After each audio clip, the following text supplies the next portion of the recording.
ଯିବା ଆଜି ମଟନ ତରକାରୀ ପ୍ରସ୍ତୁତ କରିବା।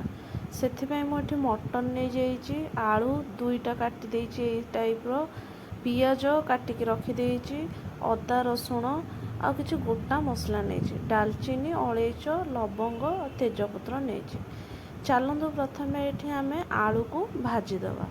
ଆଳୁ ଭାଜିବା ପାଇଁ ମୁଁ ତେଲ କଡ଼େଇ ଗରମ କରିକି ତେଲ ସେଥିରେ ସୋରିଷ ତେଲ ମୁଁ ପକେଇଛି। ସେଇ ଭିତରେ ଆମେ ଅଦା ରସୁଣକୁ ଛେଚିଦେବା। ଦେଖନ୍ତୁ ମୁଁ ଏଇଭଳି ଭାବରେ ଛେଚି ଦେଇଛି। ସେଇ ଭିତରେ ତେଲ ମଧ୍ୟ ଆମର ଗରମ ହେଇଗଲାଣି, ତା ଦେହରେ ଆଳୁ ଆମେ ପକେଇକି ଭାଜି ନେବା। ଆଳୁକୁ ଭଲ ଭାବରେ ନାଲି ନାଲି କରିକି ଭାଜିବା। ଆଳୁ ହେଇଗଲା ପରେ ତାକୁ ବାହାର କରିକି ଗୋଟେ ଅଲଗା ଜାଗାରେ ବାହାର କରିକି ରଖିଦେବା। ତାପରେ ସେଇ ତେଲରେ ଆମେ ସେ ଗୋଟା ଗରମ ମସଲାକୁ ପକେଇକି ଦେବା। ଟିକେ ଗରମ ହେଲା ପରେ ଆମେ କ'ଣ କରିବା ନା ପିଆଜ କାଟିକି ରଖିଥିବା ପିଆଜକୁ ସେଥିରେ ପକେଇଦେବା। ପିଆଜଟାକୁ ଭଲ ଭାବରେ ଏଠି ଆମେ ଭାଜିବା। ଯେପର୍ଯ୍ୟନ୍ତ ପିଆଜ ନାଲି ହେବା ପର୍ଯ୍ୟନ୍ତ ଆମେ ଏଠି ତାକୁ ଭାଜିବା। ଦେଖନ୍ତୁ ଏହିପରି ଭାବରେ ତାକୁ ଆମେ ପିଆଜକୁ ପୁରା ନାଲି ହେବା ପର୍ଯ୍ୟନ୍ତ ଭାଜିବା। ପିଆଜ ମୋର ଏଠି ନାଲି ହେଇଗଲାଣି। ତାପରେ ମୁଁ ଏଠି ମଟନକୁ ପକେଇ ଦେଇଛି।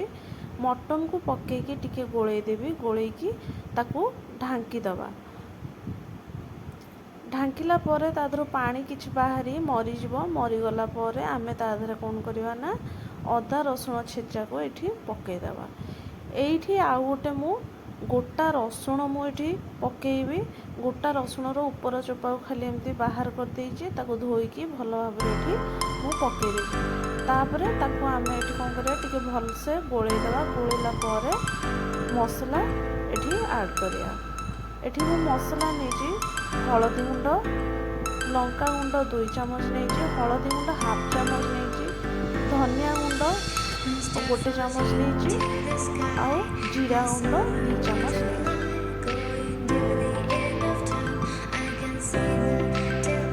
ତାପରେ ଏଠି ଆମେ ସ୍ୱାଦ ଅନୁଯାୟୀ ଲୁଣ ମଧ୍ୟ ଆଡ଼୍ କରିଦେବା। ତାପରେ ସେଥିରେ ତଳେ ମସଲା ଯେମିତି ନ ଲାଗିବ ସେଥିପାଇଁ ଅଳ୍ପ ଟିକେ ପାଣି ଦେଇକି ଆମେ ତାକୁ ମସଲାକୁ ଭଲ ଭାବରେ କଷିବା। ମଟନଟାକୁ ଭଲ ଭାବରେ କଷିବା ନିହାତି ଦରକାର।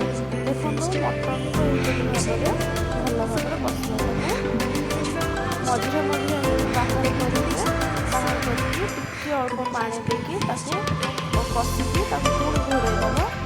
ଏହିପରି ଭାବରେ ତାକୁ 2-3 ଥର କଷିବା।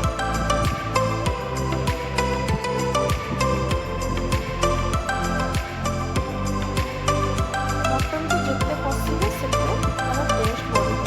ଏଠି ମୁଁ ପାଣି ଯେଉଁ ଦେଉଛି ସେଠି ମୁଁ ଗରମ ପାଣି ବ୍ୟବହାର କରୁଛି। ପାଣିକୁ ଆଗରୁ ଗରମ କରିକି ମୁଁ ରଖିଛି।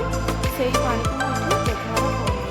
ଏମିତି ପୁଣି ଅଧେ ମୁଁ ପାଣି ଦେଇକି ତାକୁ ପାଣି ଫୁଟିଲା ପରେ ତାକୁ ପୁଣି କ'ଣ କରୁଛି ନା ଢାଙ୍କି ଦେଉଛି। ପୁଣି ପାଣି କିଛି ସମୟ ତାକୁ ଛାଡ଼ି ଦେଉଛି ଫୁଟିବା ପାଇଁ। ସେ ପୁଣି ହେଲା ପରେ ତାକୁ ବାହାର କରିକି ଦେଖନ୍ତୁ ଏହିପରି ଭାବରେ ଆମେ ତାକୁ କରିବା। 2-3 ଥର ହେଇଗଲା ପରେ ଆମେ ତାକୁ ସିଟି ଦେବା। ପ୍ରେସରରେ ବସେଇକି ସିଟି ଦେବା। ଦେଖନ୍ତୁ ମୁଁ ପ୍ରେସରରେ ସବୁତକ ତାକୁ ପକେଇ ଦେଇଛି। ତାପରେ ଆମେ ଯେଉଁ ଛାଣିକି ରଖିଥିବା ଆଳୁକୁ ଏଠି ଆଡ଼୍ କରିଦେବା। ଆଉ ଅଳ୍ପ କିଛି ପାଣି ଦେଇଦେବା, ଗରମ ପାଣି ଏଇଠି ପକେଇଦେବା। ତାକୁ ଟିକେ ଭଲ ଭାବରେ ଆଳୁଟା ଯେମିତି ମସଲାରେ ମିଶିବ ସେଇଭଳି ଭାବରେ ଗୋଳେଇଦେବା। ଦେଖନ୍ତୁ ତାପରେ ପ୍ରେସରର ଉପର ଢାଙ୍କୁଣୀ ଘୋଡ଼େଇ ଦେବା ଆଉ ସିଟି ଦେବା ପାଇଁ ଛାଡ଼ିଦେବା। ଏଠି ମୁଁ 6ଟା ସିଟି ଦେବା ପର୍ଯ୍ୟନ୍ତ ଛାଡ଼ିଛି। ଦେଖନ୍ତୁ ମୋର ହେଇଗଲା। ଏବେ ମଟନ ବଢ଼ିଆ ରଙ୍ଗ ମଧ୍ୟ ଦେଖାଯାଉଛି। ତା ଉପରେ କିଛି ଗରମ ମସଲା ଆଉ ଧନିଆ